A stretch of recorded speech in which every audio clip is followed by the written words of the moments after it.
Imagine a world where freedom is silenced, where those who dare to speak against the tide are dismissed, punished, or ignored. What remains of a democracy in a world without dissent? A hollow shell. Sir Robert Menzies, the longest-serving Prime Minister of Australia, put it well. If truth is to emerge and in the long run be triumphant, the process of free debate, the untrammeled clash of opinion, must go on. But any dissent should also have its boundaries. It should not be destructive. It is in this context that I address the question before us. How important is respectful debate to the health of a democracy? I contend that respectful debate is not merely important, it is essential and is the lifeblood of a democracy. Menzies recognised this not only in theory, but through policy, speeches, and personal conduct. Respect refers to the due regards for the feelings, wishes, or rights of others. Debate refers to the discussion of opposing opinions between two or more parties. Therefore, respectful debate is the open, civil exchange of differing ideas, something that is a core democratic value. Today, the argument which I will be exploring are how respectful debate both preserves truths and protects minorities, drawing on the values and actions of Robert Menzies himself. Firstly, in a democracy, no individual, party, or government possesses absolute truth. Menzies recognised this, hence his words, if truth is to emerge and in the long run be triumphant, the process of free debate, the untrammeled clash of opinion, must go on. And it is with these words this notion is captured that truth cannot be imposed, it must be discovered. And discovery demands the respectful, rigorous exchange of differing ideas. In Menzies' iconic The Forgotten People speech, he warned, "Truth lies at the bottom of a deep well, and that what we conceive to be the truth is very often coloured or distorted by our own passions or interests or prejudices." For Menzies, the pursuit of truth was perceived a struggle of opposing views, a contest of ideas.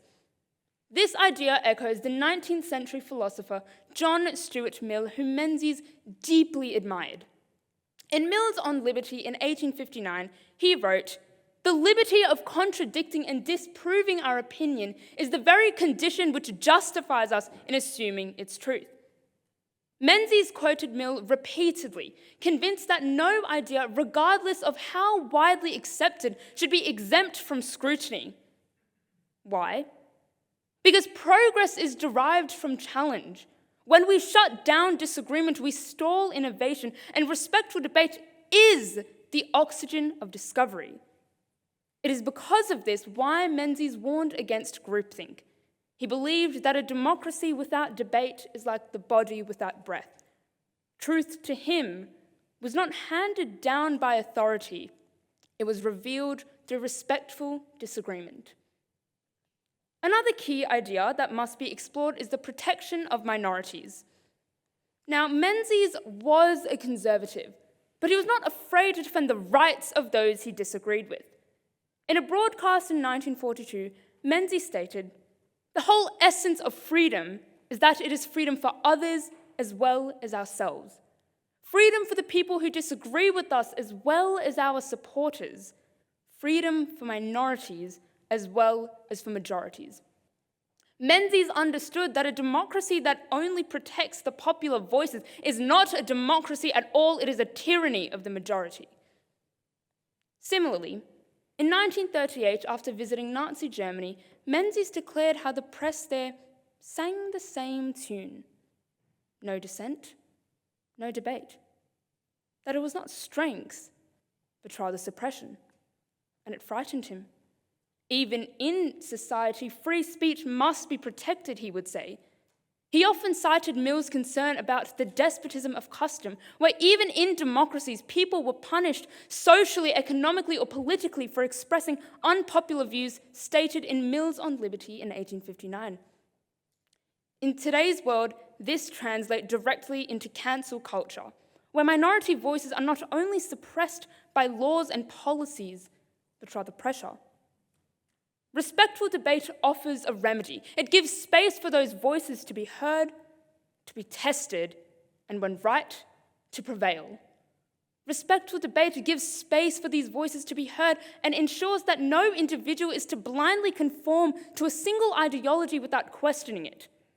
We are living in a world where speaking without the regard for others has become common, where the loudest voices often drown out the most thoughtful ones. Increasingly, we see free speech used not as a tool to elevate discourse, but as a shield to justify disrespect.